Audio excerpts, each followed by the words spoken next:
Hi, and welcome to today's Daily Chronicle. Today is Monday, September 15th, 2025. Rubio arrives in Israel as Israeli strikes intensify in northern Gaza. Secretary of State Marco Rubio speaks with members of the media before departing for Israel at Joint Base Andrews, Maryland, Saturday, September 13th, 2025. Jerusalem. U.S. Secretary of State Marco Rubio arrived in Israel on Sunday as Israel intensified its attacks against northern Gaza, flattening another high-rise building and killing at least 12 Palestinians. Rubio said ahead of the trip that he will be seeking answers from Israeli officials about how they see the way forward in Gaza following Israel's attack on Hamas operatives in Qatar last week that upended efforts to broker an end to the conflict.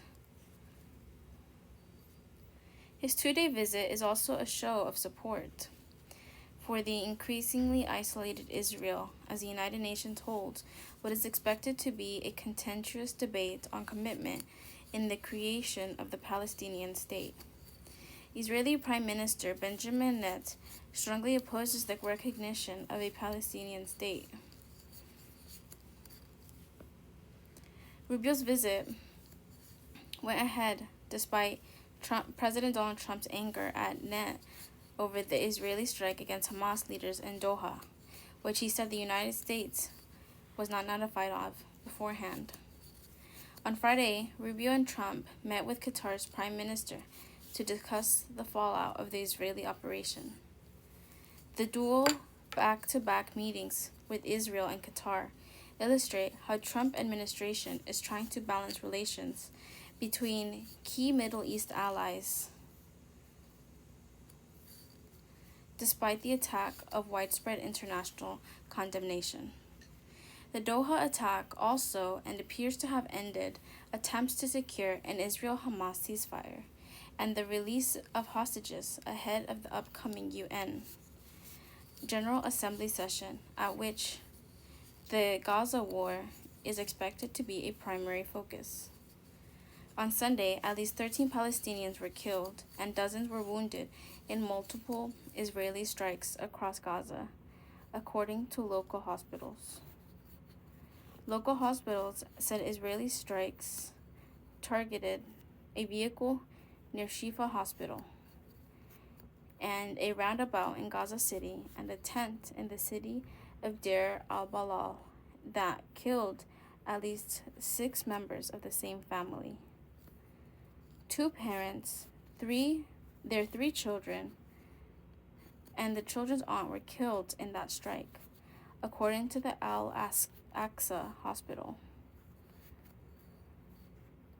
The family was from the northern town of Beit Hunan and arrived in Deir al-Balal last week after fleeing their shelter in Gaza City.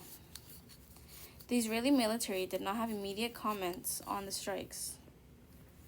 Smoke rises after an Israeli military strike on building in Gaza City Saturday, September 13th, 2025. As part of its expanding operation in Gaza City, the Israeli military destroyed a high-rise residential building on Sunday morning, less than 1 hour after an evacuation order posted online by the military spokesman Avi K. Adre. Residents said that the Gauther Tower in the Rimmel neighborhood was flattened to the ground. There was no immediate reports of casualties. This is part of the genocidal measures the Israeli occupation is carrying out in Gaza City, said Abed.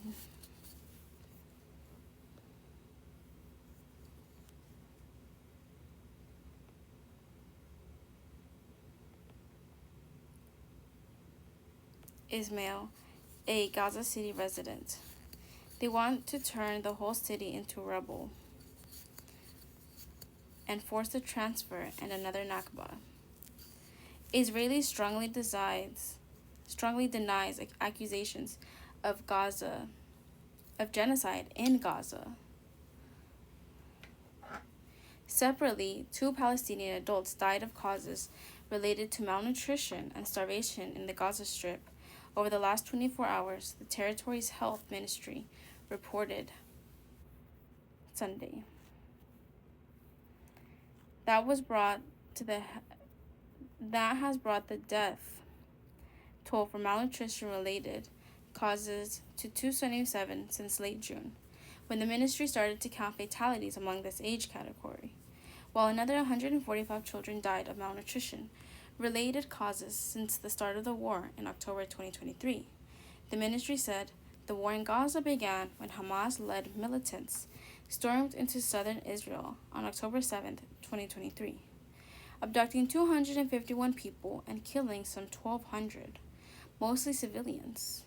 There are still 48 hostages remaining in Gaza, of whom 20 Israel believes are still alive. Israel's retaliatory offense has killed at least 64,803 Palestinians, according to Gaza's health ministry, which does not say how many were civilians or combatants. It says around half of those killed were women and children.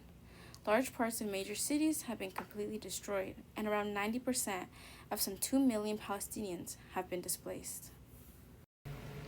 Australia approves vaccine to protect koalas from chlamydia. A koala and joey climb a tree in bushland located near central Brisbane on December 14, 2024.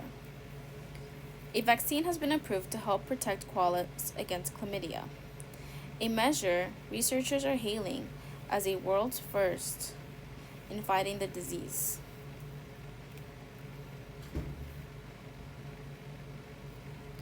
That is a leading cause of death for the beloved marsupials.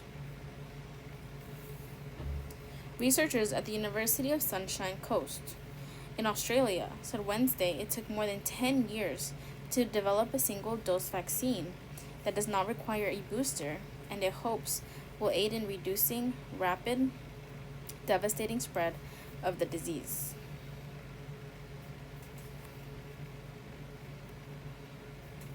Some individual colonies are edging closer to local extinction every day.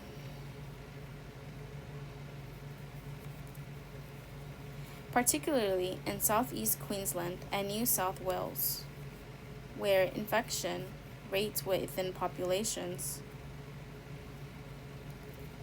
are often around 50% and in some cases can reach as high as 70%. Peter Timms, a microbiology professor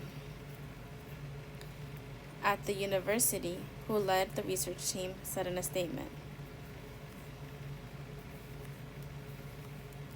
Chlamydia in koalas can cause blindness and lead to them to starve to death because they cannot locate trees to climb.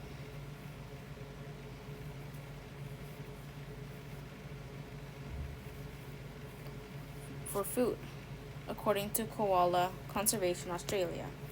It can also cause infertility and damage to a koala's bladder to the point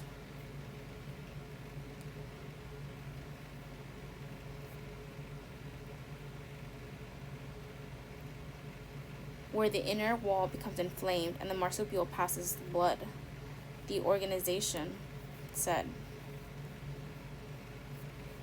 The disease occurs in koalas in multiple ways, including through mating, infected discharges, and at birth.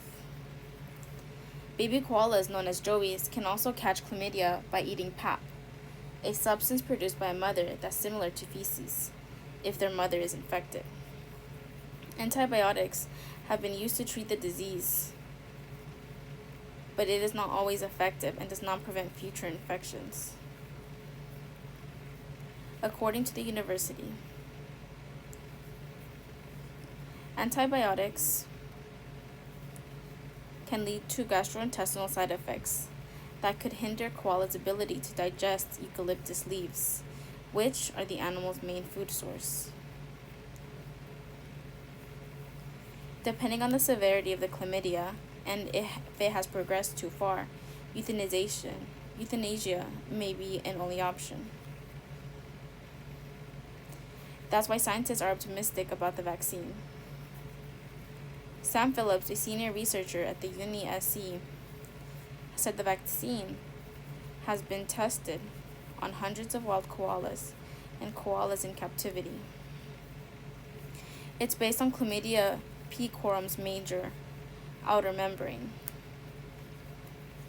MOMP, and offers 3 levels of protection.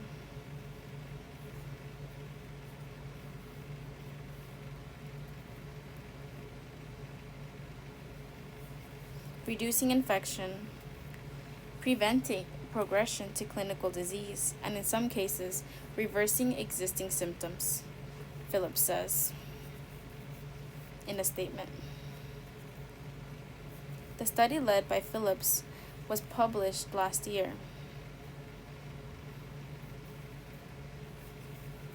Found that the vaccine reduces signs of chlamydia during koala's breeding age, and it decreased death from the disease by 64%.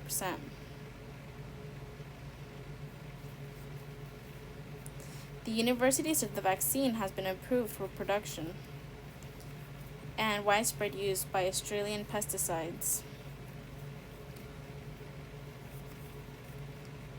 and Veterinary Medicines Authority, APVMA. The agency told NPR it approved a permit authorizing use of the vaccine in koalas in June that runs through June 2027.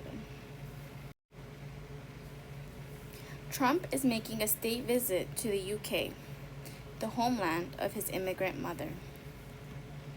Donald Trump's mother, Mary Ann MacLeod, in August 1932. Isle of Lewis, Scotland.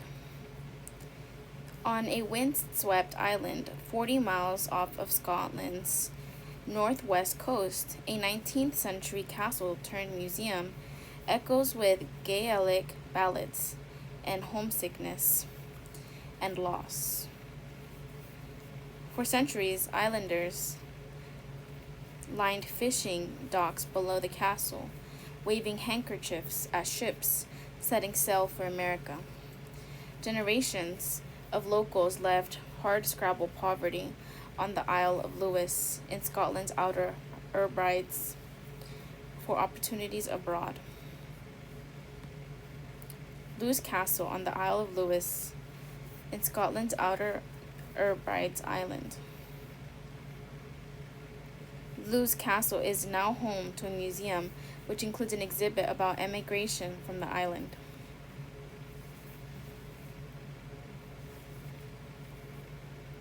Among them, in the early 20th century, were all 10 children of a local sub-postmaster, Malcolm MacLeod, and his wife, Mary, including their youngest, Mary Ann MacLeod, born in 1912.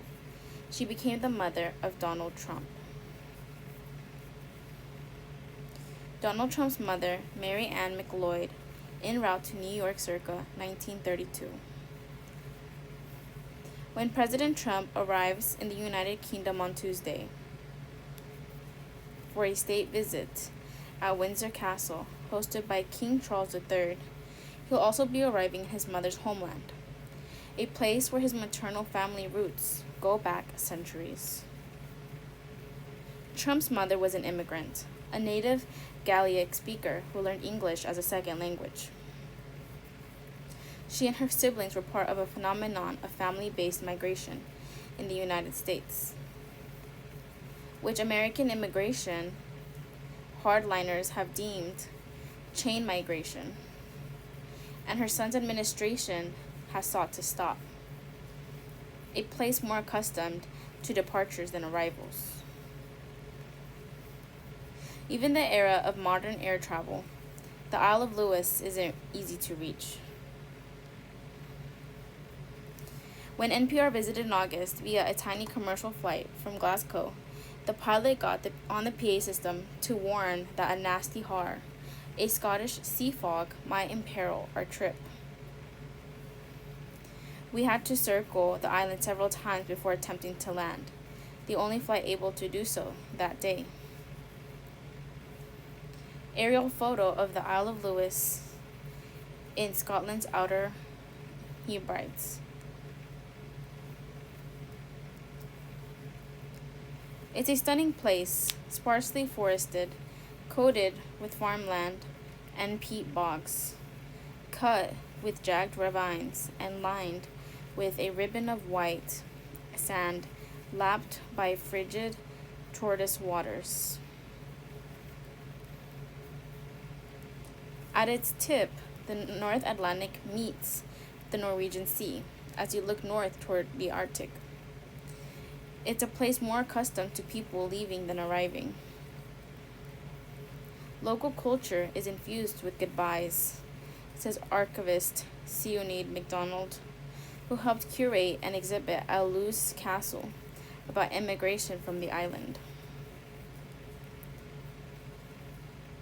From the late 18th century, people began to leave in larger numbers. There was also a severe potato famine here, as well as in Ireland in the 1840s.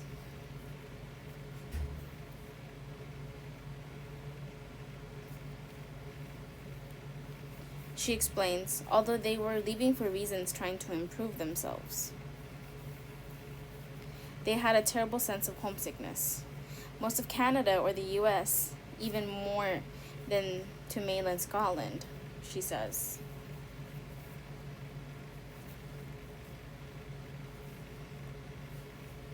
Stornoway Harbour, showing houses on water, Isle of Lewis, Outer Hebrides, Scotland, United Kingdom.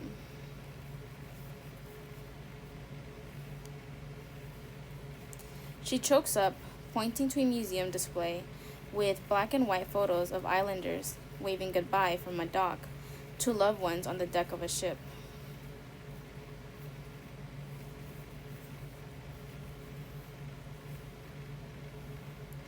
The people who left were very poor, she says. They might be abroad for decades before they could come back to visit, by which time their parents would have died. Even today, a large portion of people here have an empathy for those that have to flee their homelands for different reasons. Whether it's oppression, poverty, war, MacDonald says. The house where Mary Ann grew up. The biggest town on the Isle of Lewis and the entire Outer Hebrides chain is Stornoway, population around 7,000. Mary Ann MacLeod grew up in a suburb, a village called Tong. Really just a cluster of houses, including the early 20th century squat gray stucco bungalow that was her family's home.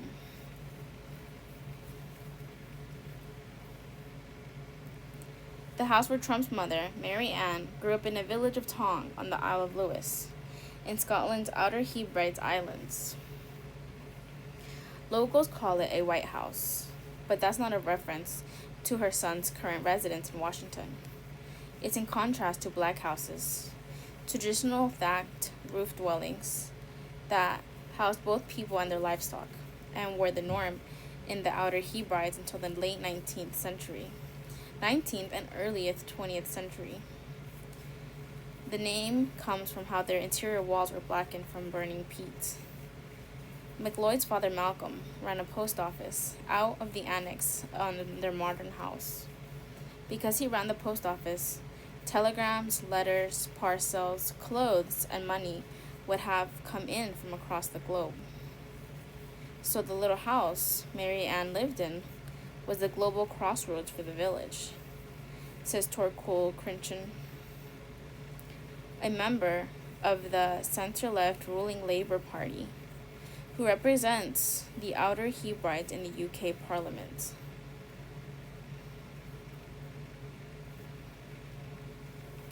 It's the country's smallest constituency. His own mother also grew up in Tong. Exposure to the outside world through her father's work must have whetted MacLeod's appetite for travel. Crichton says her prospects on the island were also limited. There was little work for women besides guttering herrings.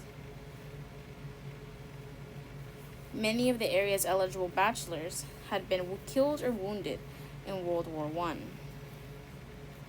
Hundreds died in a mass drowning incident that followed. From Scotland, a rags to riches trajectory. In the mid-1920s, a teenage MacLeod followed her older sisters to New York City. She may have worked initially as a maid or nanny, as an immigrant woman in that era, says Callum Angus McKay, who made a Gaelic TV documentary.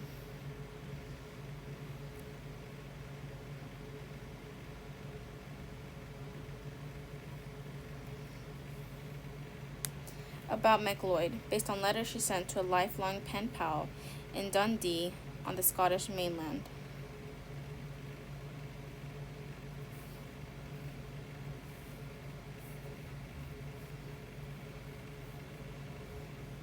Donald Trump's mother, Mary Ann, as a teenager at her home in the village of Tong on the Isle of Lewis.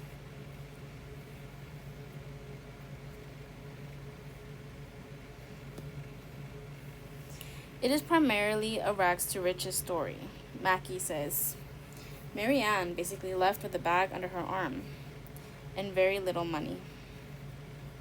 In 1929,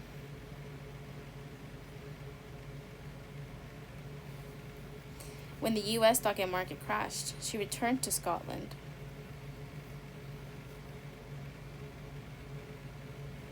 But by then, she'd met a real estate developer named Fred Trump.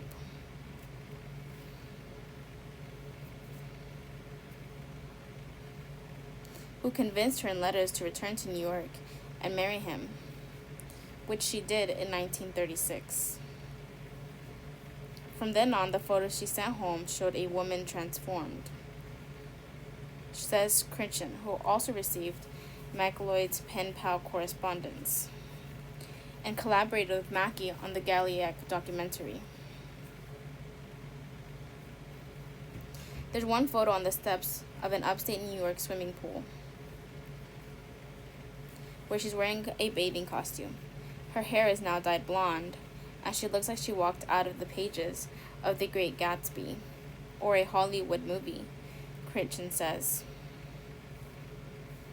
It's a story of the old world and the new world. And really, it's a story of the 20th century America. Many MacLeods.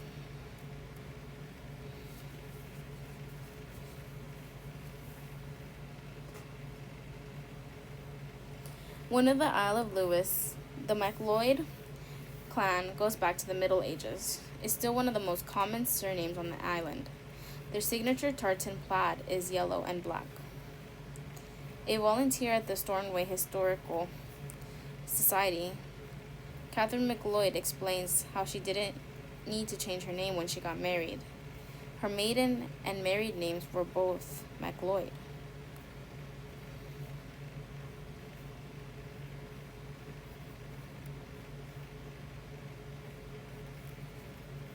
In high school, on the very first day, we put in alphabetical order, and you would have an A to an L, and then just the M's. Because you have all the McDonald's, McKinsey's, and then MacLeod's with the same name.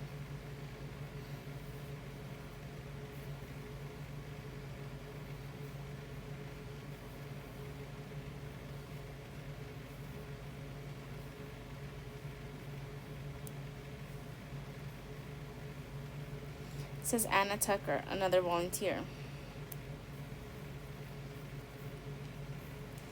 You'd have Donald MacLeod A, Donald MacLeod B, and often even a Donald MacLeod C.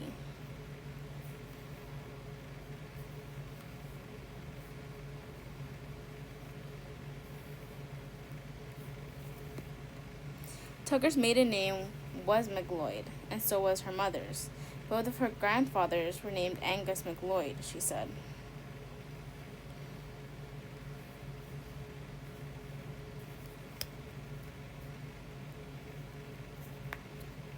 We have hundreds and hundreds of visitors from the States and Canada coming every year to look for their ancestors, Tucker says, and it's confusing to figure out which McLeod branched out to them.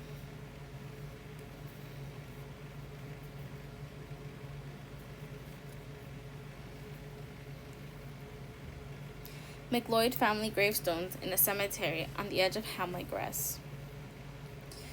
In a cemetery in the Hamlet Grass, the closest burial place to where Trump's mother grew up, more than half of the headstones bear the McLeod family name.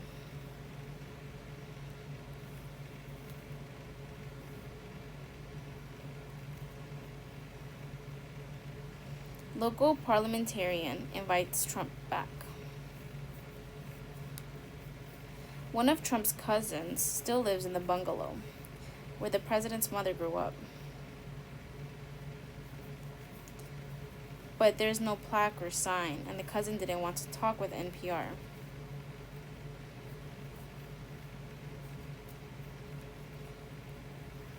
Signs in one shop window in Stornoway say, "Shame on you, Donald John." Public opinion is divided over Trump, Mackay says, but locals are proud of his mother's trajectory. Anti-Trump signs in the window of building in Stornoway, the biggest town of the Isle of Lewis. Last winter, after Trump was re-elected, Critton, the local member of parliament, sent a holiday card to the White House from one politician to another across the aisle, from the old world to the new one, he says, inviting Trump back for a visit. If he came home, he'd see his mother's story.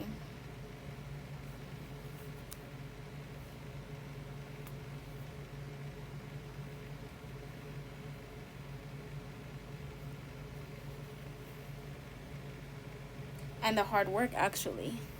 The determination of what made America great, Critton said. And it's still going on. It's coming from different parts of the world. But isn't that the story of America? How beautifully and fantastically it renews itself all the time. McLeod, after becoming a U.S. citizen, and Miss Fred Trump came home many times over the years, showering neighbors with gifts, sitting in the family pew at church, and slipping back into her native Gaelic language, as if she'd never left, locals said. As a child, Donald Trump joined her at least once. In 2008, he returned with his older sister Marianne and visited the bungalow, staying inside for just 97 seconds, according to media reports at the time.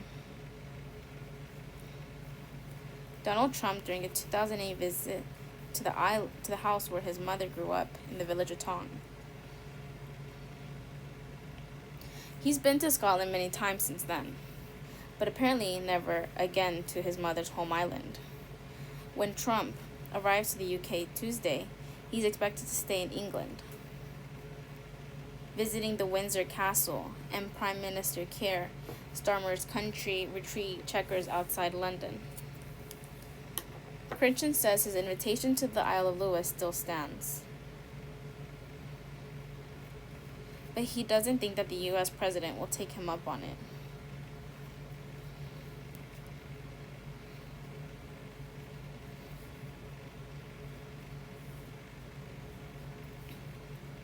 Because to acknowledge his mother's story of chain migration,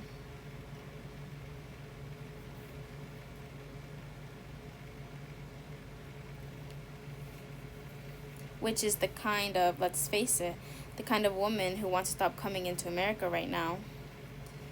I think to acknowledge that it would be too kind to go against lots of his own policies and beliefs, he says. Mary Ann McLeod died in the summer of 2000, aged 88, without seeing her son reach the White House. But at Trump's first inauguration in 2017, he swore the oath of office on a Bible from the Isle of Lewis, given to him by his mother.